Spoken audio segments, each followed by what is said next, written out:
भाई आपको पता है नालंदा विश्वविद्यालय को किसने उजाड़ा, किसने जलाया, किसने तबाह किया? जानकर आपको हैरानी होगी। एक बार बख्तियार खिलजी बुरी तरीके से बीमार हो जाता है। वह तमाम इस्लामिक हकीम वैद्यों से अपना इलाज कराता था, लेकिन बीमारी ठीक होने की बजाय और बढ़ती जा रही थी।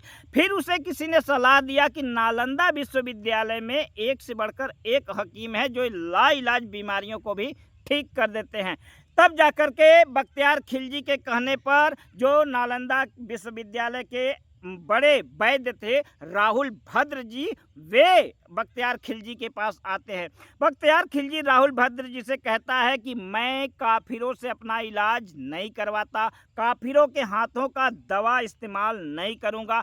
इसके बावजूद भी बिना इलाज किए, बिना दवा खिलाए क्या तुम मुझे ठीक कर सकते हो? मैं काफिरों के हाथ का कोई दवा खाना स्वीकार नहीं करता। फिर भी जो राहुल भद्र थे, इतनी शर्त के बावजूद तो उन्हें वहां से चले जाना चाहिए था। लेकिन हिंदुओं की मूर्खता देखिए, हमारे हिंदुओं के सारे राजा इसी मूर्खता से मारे गए। बख्तियार खिलजी के इस शर्त को भी राहुल भद्र ने स्वीकार कर लिया कि हाँ, बिना आपको दवा खिलाए, बिना आपका इलाज किए मैं आपको ठीक कर सकता हूँ।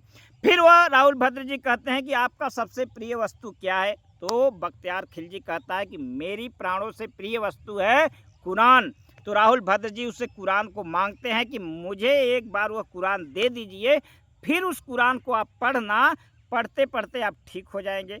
लेकिन बख्तियार खिलजी को भरोसा नहीं था कि कुरान तो मैं बहुत पहले से पढ़ रहा हूँ और यह कुरान में ऐसा क्या कर देगा जो कुरान पढ़ने से हम ठीक हो जाएंगे। लेकिन राहुल भद्र जी उनका कुरान लेते हैं और कुरान के सभी पन्नों पर ऐसा पारदर्शी दवा का, औषधि का लेप लगा देते हैं कि वह देखने में दिखता नहीं और रंगहीन, गंधहीन रहता है। फिर वह कुरान बख्तियार खिलजी को दे देते हैं कि लो, इसे बस रोज एक पन्ने आपको पढ़ना है। बख्तियार खिलजी का नियम था, वह रोज एक पन्ने कुरान को पढ़ता था।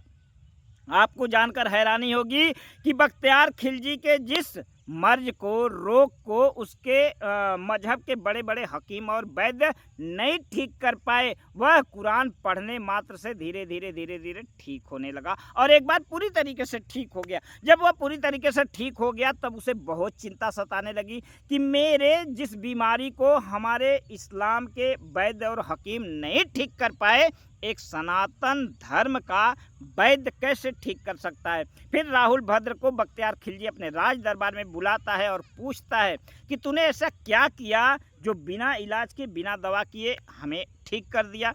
फिर राहुल भद्र जी उससे सारी दास्तान बता देते हैं कि मैंने कुरान के हर पन्ने पर एक औषधि लगा दी थी और जिस समय आप कुरान के पन्ने पलट रहे थे, पन्ने पढ़ रहे थे, उसी के गंध से, उसी के स्पर्श से आपकी बीमारी ठीक हो गई।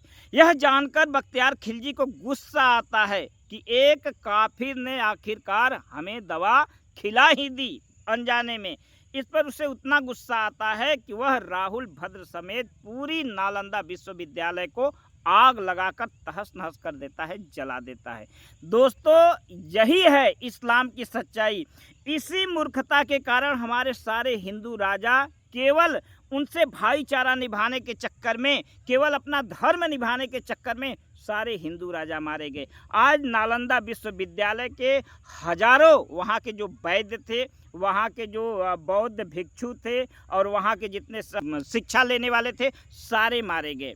दोस्तों, सोचना आज कि आखिरकार गलती कहाँ थी, कहाँ से चूक हुई।